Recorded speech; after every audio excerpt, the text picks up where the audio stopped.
Hello friends, welcome back to my channel. Friends, ಇವತ್ತಿನ ವಿಡಿಯೋದಲ್ಲಿ ಮಹಿಳೆಯರಿಗೆ ಉಪಯುಕ್ತವಾಗುವಂಥ ಕೆಲವೊಂದು ಟಿಪ್ಸ್ಗಳನ್ನು ತಿಳಿಸ್ತಾ ಇದ್ದೀನಿ. ಈ ವಸ್ತುಗಳಿಂದ ಕೂಡ ಈಗಲೂ ಯೂಸ್ ಮಾಡ್ಬೋದಾ ಅಂತೇಳಿ ನೀವೇ ಶಾಕ್ ಆಗ್ತೀರಾ. ಸೊ ವಿಡಿಯೋನ ಎಲ್ಲಿ ಸ್ಕಿಪ್ ಮಾಡಿದೆ ನೋಡಿ. ಈ ಎಲ್ಲ ಟಿಪ್ಸ್ಗಳು ನಿಮಗೆ ಖಂಡಿತ ಯೂಸ್ಫುಲ್ ಆಗುತ್ತೆ ಅಂತೇಳಿ ಅಂದ್ಕೊಂಡಿದ್ದೀನಿ. ಸೊ ಫ್ರೆಂಡ್ಸ್, ಬನ್ನಿ ಹಾಗಾದರೆ ತಡ ಮಾಡ್ದೇನೆ ವಿಡಿಯೋನ ಸ್ಟಾರ್ಟ್ ಮಾಡೋಣ. ವಿಡಿಯೋನ ಸ್ಟಾರ್ಟ್ ಮಾಡೋದಕ್ಕಿಂತ ಮುಂಚೆ ನೀವೇನಾದರೂ ಹೊಸದಾಗಿ ನನ್ನ ಚಾನಲ್ ನೋಡ್ತಾ ಇದ್ರೆ ಪ್ಲೀಸ್ ಸಪೋರ್ಟ್ ಮಾಡ್ತಾ ಇರಿ. ಸೊ ಫ್ರೆಂಡ್ಸ್, ಬನ್ನಿ ವಿಡಿಯೋನ ಸ್ಟಾರ್ಟ್ ಮಾಡೋಣ. ಇಲ್ಲಿ ನೋಡ್ತಾ ಇರ್ಬೋದು, ಮೊದಲೇ ಟಿಪ್ ಬಂದುಬಿಟ್ಟು ಈ ರೀತಿ ನಾವು ಸ್ಟೀಲ್ ಬಾಕ್ಸ್ಗಳಾಗಿರ್ಬೋದು ಅಥವಾ ಟಿಫನ್ ಬಾಕ್ಸ್ಗಳ ಮುಚ್ಚಳವನ್ನು ತೆಗೆಯೋದಕ್ಕೆ ಆಗೋದಿಲ್ಲ ಒಂದೊಂದು ಟೈಮ್. ಇದನ್ನು ನಾವು ಕ್ಲೀನ್ ಮಾಡಿ ಸ್ಟೋರ್ ಮಾಡಿ ಹಾಗೆಯೇ ಇಟ್ಬಿಡ್ತೀವಿ. ಅವಾಗ ಇಟ್ಟಾಗ ಇದ್ರೆ ಏನಾಗುತ್ತೆ, ಇದರ ತುದಿ ಎಲ್ಲನೂ ಜಂಗ್ ಬಂದು ಸೀಳಿ ಹೋಗಿ ಒಂದೊಂದ್ಸರಿ ಕ್ಯಾಪು ಹಾಕೋದಕ್ಕೂ ಬರಲ್ಲ, ಓಪನ್ ಮಾಡೋದಕ್ಕೂ ಬರಲ್ಲ. ಸೊ ಹಾಗಾಗಿ ನಾವು ಇದನ್ನು ಈಸಿಯಾಗಿ ಹೇಗೆ ಓಪನ್ ಮಾಡ್ಕೊಳ್ಬೋದು, ಹಾಗೆಯೇ ಇದರಲ್ಲಿ ಜಂಗ್ ಹಿಡಿಯಲಾರ ಥರ ಯಾವ ರೀತಿ ಮಾಡೋದಂತೇಳಿ ತೋರಿಸ್ತಾ ಇದ್ದೀನಿ. ಏನು ಮಾಡೋದು ಬೇಕಿಲ್ಲ, ಮನೆಯಲ್ಲಿರ್ತಕ್ಕಂಥ ವ್ಯಾಸ್ಲೈನನ್ನು ಜಸ್ಟ್ ಈ ರೀತಿ ಔಟ್ಸೈಡ್ ಇದನ್ನು ಅಪ್ಲೈ ಮಾಡಬೇಕು. ಈ ರೀತಿ ಮಾಡೋದ್ರಿಂದ ನೀವು ಎಷ್ಟು ದಿನ ಈ ಒಂದು ಬಾಕ್ಸನ್ನು ನೀವು ಕ್ಲೀನ್ ಮಾಡಿಕೊಂಡು ತೆಗೆದಿಟ್ರೆ ನೀವು ನೆಕ್ಸ್ಟ್ ಅದನ್ನು ಓಪನ್ ಮಾಡಿದಾಗೂ ಕೂಡ ಈಸಿಯಾಗಿ ಬರುತ್ತೆ. ಅದು ಯಾವುದೇ ರೀತಿ ಜಂಗ್ ಹಿಡಿಯೋದಿಲ್ಲ ಮತ್ತು ಸೀಳಿ ಕೂಡ ಹೋಗೋದಿಲ್ಲ. ಓಕೆನಾ. ಈ ಒಂದು ಬಾಕ್ಸ್ ಕ್ಯಾಪ್ ಈಸಿಯಾಗಿ ನೀವು ಓಪನ್ ಮಾಡ್ಬೋದು. ಇಲ್ಲಿ ನೋಡ್ತಾ ಇದ್ರೆ ಈ ರೀತಿ ಟಿಫನ್ ಬಾಕ್ಸ್ಗಳನ್ನು ಕೂಡ ಅಷ್ಟೇ ಲಂಚ್ ಬಾಕ್ಸ್ಗೆ ಕಳಿಸ್ತಾ ಇರ್ತೀವಿ, ಬಟ್ ಆದರೆ ಅವು ಓಪನ್ ಮಾಡೋದಕ್ಕೆ ಬರ್ತಾ ಇರಲ್ಲ. ಸೊ ಈ ರೀತಿ ಒಂದ್ಸರಿ ನೀವು ವ್ಯಾಸ್ಲೈನನ್ನು ಅಪ್ಲೈ ಮಾಡಿ ಬಿಟ್ರಂದ್ರೆ ಅದು ಈಸಿಯಾಗಿ ಓಪನ್ ಆಗುತ್ತೆ, ಹಾಗೆಯೇ ನೀವು ಕ್ಲೋಸ್ ಕೂಡ ಮಾಡ್ಬೋದು. ಸೊ ಈ ಒಂದು ಟಿಪ್ಸ್ ಕೂಡ ಖಂಡಿತ ಯೂಸ್ಫುಲ್ ಇದೆ, ಟ್ರೈ ಮಾಡಿ ನೋಡಿ. ಓಕೆನಾ. ಈ ರೀತಿ ಸ್ಟೀಲ್ ಬಾಟಲ್ಗಳು ನಾವು ಡೈಲಿ ನೀರನ್ನು ತುಂಬೋದ್ರಿಂದ ಏನಾಗುತ್ತೆ, ಅದರ ಒಳಗಡೆ ಪಾಚಿ ಸೇರ್ಕೊಳ್ಳೋದು ಮತ್ತು ಇಲ್ಲಾಂದ್ರೆ ಅದರಿಂದ ಒಂದು ಬ್ಯಾಡ್ ಸ್ಮೆಲ್ ಬರೋದಕ್ಕೆ ಸ್ಟಾರ್ಟ್ ಆಗುತ್ತೆ. ಸೊ ಈ ಒಂದು ಸ್ಟೀಲ್ ಬಾಟಲ್ಗಳನ್ನು ಸ್ಮೆಲ್ಲು ಹಾಗೆಯೇ ಇದರಲ್ಲಿರ್ತಕ್ಕಂಥ ಪಾಚಿ ಕ್ಲೀನ್ ಆಗೋ ಥರ ಯಾವ ರೀತಿ ಕ್ಲೀನ್ ಮಾಡ್ಕೊಳ್ಳೋದು ಅಂತೇಳಿ ತೋರಿಸ್ತಾ ಇದ್ದೀನಿ. ಇಲ್ಲಿ ನೋಡ್ತಾ ಇದ್ರೆ ನಾನು ಈ ಬಾಟಲ್ಗೆ 1 ಟೇಬಲ್ ಸ್ಪೂನಷ್ಟು ಡಿಟರ್ಜೆಂಟ್ ಪೌಡರ್, ಮನೆಯಲ್ಲಿ ಯಾವ್ದು ಯೂಸ್ ಮಾಡ್ತೀರಾ ಆ ಒಂದು ಪೌಡರ್ನ ಹಾಕ್ಕೊಳ್ಳಿ. ಹಾಗೆಯೇ 1/2 ಟೇಬಲ್ ಸ್ಪೂನಷ್ಟು ಅಡುಗೆ ಸೋಡಾ, 1/2 ಟೇಬಲ್ ಸ್ಪೂನಷ್ಟು ಹಳ್ಳು ಉಪ್ಪನ್ನು ಹಾಕಿ ಇದನ್ನು ನೀವು ಚೆನ್ನಾಗಿ ಶೇಕ್ ಮಾಡಿ ಇದರಲ್ಲಿರ್ತಕ್ಕಂಥ ಸಾಬೂನು ನೊರೆನಿಂದನೇ ಔಟ್ಸೈಡ್ ಕೂಡ ಕ್ಲೀನ್ ಮಾಡಿಕೊಂಡ್ರೆ ಈಸಿಯಾಗಿ ಈ ಒಂದು ಬಾಟಲ್ ಕ್ಲೀನ್ ಆಗುತ್ತೆ. ಇದರಲ್ಲಿ ನಾವು ಹಳ್ಳು ಉಪ್ಪನ್ನೇ ಹಾಕಬೇಕು.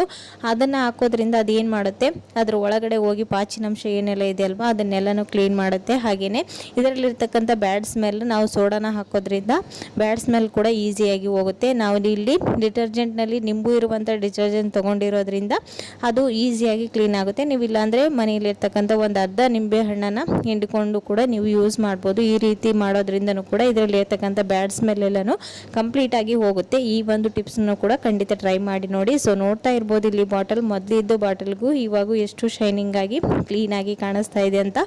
ಸೊ ಈ ಒಂದು ಟಿಪ್ಸನ್ನು ಕೂಡ ತುಂಬಾ ಯೂಸ್ಫುಲ್ ಆಗುತ್ತೆ, ಟ್ರೈ ಮಾಡಿ ನೋಡಿ. ಓಕೆನಾ. ಸೊ ನೆಕ್ಸ್ಟ್ ಟಿಪ್ ಬಂದು ಇಲ್ಲಿ ನೋಡ್ತಾ ಇರ್ಬೋದು, ಈ ರೀತಿ ಪಾತ್ರೆಗಳು ನಾವು ಹಾಲು ಕಾಯಿಸೋದಾಗಿರ್ಬೋದು ಅಥವಾ ಏನಾದರೂ ಪದಾರ್ಥಗಳನ್ನು ಇಟ್ಟು ಮರ್ತೋದಾಗ ಈ ರೀತಿ ಆಗಿಬಿಡುತ್ತೆ. ಪಾತ್ರೆಗಳನ್ನು ಕ್ಲೀನ್ ಮಾಡ್ಕೊಳ್ಳೋದೇ ಒಂದು ಕಷ್ಟದ ಕೆಲಸ ಆಗುತ್ತೆ. ಸೊ ಈ ಒಂದು ಪಾತ್ರೆಗಳನ್ನು ನೀವು ಯಾವ ರೀತಿ ಈಸಿಯಾಗಿ ಕ್ಲೀನ್ ಮಾಡ್ಕೊಳ್ಬೋದು ಒಂದು 5 ಮಿನಿಟ್ಸಲ್ಲಿ ಅಂತೇಳಿ ತೋರಿಸ್ತಾ ಇದ್ದೀನಿ. ಇಲ್ಲಿ ನೋಡ್ತಾ ಇದ್ರೆ ನಾನು ಕರ್ಕಲಾಗಿರುವಂತಹ ಒಂದು ಪಾತ್ರೆನ ತೊಗೊಂಡಿದ್ದೀನಿ. ಅದರಲ್ಲಿ ನಾನು ಎಷ್ಟು ಭಾಗ ಕರ್ಕಲಾಗಿತ್ತಲ್ವ ಅಲ್ಲಿವರೆಗೂ ನೀರನ್ನು ಫುಲ್ಲಾಗಿ ತುಂಬಿಸ್ಬೇಕು. ಅದರಲ್ಲಿ ನಾವು 1 ಟೇಬಲ್ ಸ್ಪೂನಷ್ಟು ಅಡುಗೆ ಸೋಡಾ, 1 ಟೇಬಲ್ ಸ್ಪೂನಷ್ಟು ಡಿಟರ್ಜೆಂಟ್ ಪೌಡರ್, ಹಾಗೆಯೇ 1 ಟೇಬಲ್ ಸ್ಪೂನಷ್ಟು ಉಪ್ಪನ್ನು ಹಾಕಿ ಚೆನ್ನಾಗಿ ಇದನ್ನು ಒಂದ್ಸರಿ ಮಿಕ್ಸ್ ಮಾಡಿಕೊಂಡು ಇದನ್ನು ಸ್ಟವ್ನ ಲೋ ಟು ಹೈ ಫ್ಲೇಮಲ್ಲಿ ಅಡ್ಜಸ್ಟ್ ಮಾಡಿಕೊಂಡು ನೀಟಾಗಿ ಕುದಿಸ್ಕೊಳ್ಬೇಕು. ಇದರಲ್ಲಿ ಸೋಡಾ ಪುಡಿನ ಹಾಕಿರೋದ್ರಿಂದ ನೊರೆ ಜಾಸ್ತಿ ಬರೋ ಚಾನ್ಸಸ್ ಇರುತ್ತೆ. ಸೊ ಹಾಗಾಗಿ ನೀವು ಸ್ಟವ್ನ ಲೋ ಟು ಹೈ ಫ್ಲೇಮಲ್ಲಿ ಅಡ್ಜಸ್ಟ್ ಮಾಡಿಕೊಂಡು ಇದನ್ನು ಚೆನ್ನಾಗಿ ಕಾಯಿಸ್ಕೊಂಡು ತೊಗೊಳ್ಳಿ. ಇವಾಗ ಇಲ್ಲಿ ನೋಡ್ತಾ ಇದ್ರೆ 1 to 3 ಮಿನಿಟ್ಸ್ ಇದನ್ನು ಕಾಯಿಸ್ಕೊಂಡಿದ್ದೀನಿ. ಸೊ ಇವಾಗ ನೀರು ಚೆನ್ನಾಗಿ ಕುದಿಯೋದಕ್ಕೆ ಸ್ಟಾರ್ಟ್ ಆದ ತಕ್ಷಣ ಇದನ್ನು ಸ್ಟವ್ ಆಫ್ ಮಾಡ್ಕೊಂಡ್ಬಿಡಿ. ಸ್ಟವ್ ಆಫ್ ಮಾಡ್ಕೊಂಡ ನಂತರ ಸ್ವಲ್ಪ ತಣ್ಣಗಾದ ನಂತರ ನೋಡ್ತಾ ಇರ್ಬೋದು ನೀವು ಇಲ್ಲಿ ಈ ಪಾತ್ರೆಯಲ್ಲಿರ್ತಕ್ಕಂಥ ಎಲ್ಲ ಕರ್ಕಲಾಗಿತ್ತಲ್ವ ಅದೆಲ್ಲನೂ ಮಸಿ ಚೆನ್ನಾಗಿ ಬಿಟ್ಕೊಂಡಿದೆ ನೀರಲ್ಲಿ. ಸೊ ಇವಾಗ ಈ ನೀರನ್ನು ಇದರಲ್ಲಿರ್ತಕ್ಕಂಥ ನೀರನ್ನು ಕಂಪ್ಲೀಟ್ ಆಗಿ ತೆಗೆದಿದ್ದೀನಿ. ಇವಾಗ ಒಂದು ತಂತಿನ ತಗೊಂಡು ನೀವು ಮನೆಯಲ್ಲಿ ಯಾವ್ದು ಯೂಸ್ ಮಾಡ್ತೀರಾ, ವಿಮ್ ಜೆಲ್ ಆಗಿರ್ಬೋದು ಅಥವಾ ವಿಮ್ ಬಾರ್, ಅದನ್ನು ನೀವು ಅಪ್ಲೈ ಮಾಡಿಬಿಟ್ಟು ಇದನ್ನು ನೀಟಾಗಿ 1-2 ಮಿನಿಟ್ಸ್ ಚೆನ್ನಾಗಿ ಇದನ್ನು ಕ್ಲೀನ್ ಮಾಡಿಕೊಂಡ್ರೆ ಸಾಕು, ನೀಟಾಗಿ ಕ್ಲೀನ್ ಆಗುತ್ತೆ. ಇಲ್ಲಿ ನೋಡ್ತಾ ಇರ್ಬೋದು ಎಷ್ಟು ಸುಟ್ಟು ಕರಕಲಾಗಿದ್ರೂ ಈಸಿಯಾಗಿ ನೀವು ಈ ಒಂದು ಟಿಪ್ಸ್ನ ಯೂಸ್ ಮಾಡೋದ್ರಿಂದ ಅಷ್ಟೇ ಸುಟ್ಟು ಕರಕಲಾಗಿರುವಂತಹ ಪದಾರ್ಥ ಇದ್ರೂ ಈ ಪಾತ್ರೆಯಲ್ಲಿ ನೀಟಾಗಿ ಮೊದಲಿನ ಥರ ಒಂದು 5 ನಿಮಿಷದಲ್ಲಿ ಈಸಿಯಾಗಿ ಕ್ಲೀನ್ ಮಾಡ್ಕೊಳ್ಬೋದು. ಸೊ ಫ್ರೆಂಡ್ಸ್, ನೋಡಿದ್ರಲ್ವ ಎಷ್ಟು ಈಸಿಯಾಗಿ ಕ್ಲೀನ್ ಮಾಡ್ಕೊಂಡಿದ್ದೀವಿ ಅಂತೇಳಿ. ಇಲ್ಲಿ ನಾನು ವಾಶ್ ಮಾಡಿದ ನಂತರ ತೋರಿಸ್ತಾ ಇದ್ದೀನಿ. ಮೊದಲು ಯಾವ ರೀತಿ ಇತ್ತಲ್ವ ಪಾತ್ರೆ, ಸೇಮ್ ಅದೇ ಥರನೇ ನೀಟಾಗಿ ಕ್ಲೀನ್ ಆಗಿದೆ. ಸೊ ನೋಡ್ತಾ ಇರ್ಬೋದು, ಈ ಒಂದು ಟಿಪ್ಸ್ ಕೂಡ ಕಿಚನ್ನಲ್ಲಿ ತುಂಬಾ ಯೂಸ್ಫುಲ್ ಆಗುತ್ತೆ. ಒಂದ್ಸರಿ ಟ್ರೈ ಮಾಡಿ ನೋಡಿ. ಓಕೆನಾ. ನೆಕ್ಸ್ಟ್ ಟಿಪ್ ಬಂದು ಈ ರೀತಿ ನೀವು ಫಿಲ್ಟರ್ ನೀರಿನ ಬಾಟಲ್ಗಳಿಗೆ ಕ್ಯಾಪನ್ನು ಕೊಟ್ಟಿರ್ತಾರೆ, ಅದನ್ನು ನೀವು ವೇಸ್ಟ್ ಅಂತ ಬಿಸಾಕೋ ಬದಲು ಇದನ್ನು ಕೂಡ ನೀವು ರಿಯೂಸ್ ಮಾಡ್ಕೊಳ್ಬೋದು. ಅದು ಹೇಗೆ ಅಂತೇಳಿ ತೋರಿಸ್ತೀನಿ.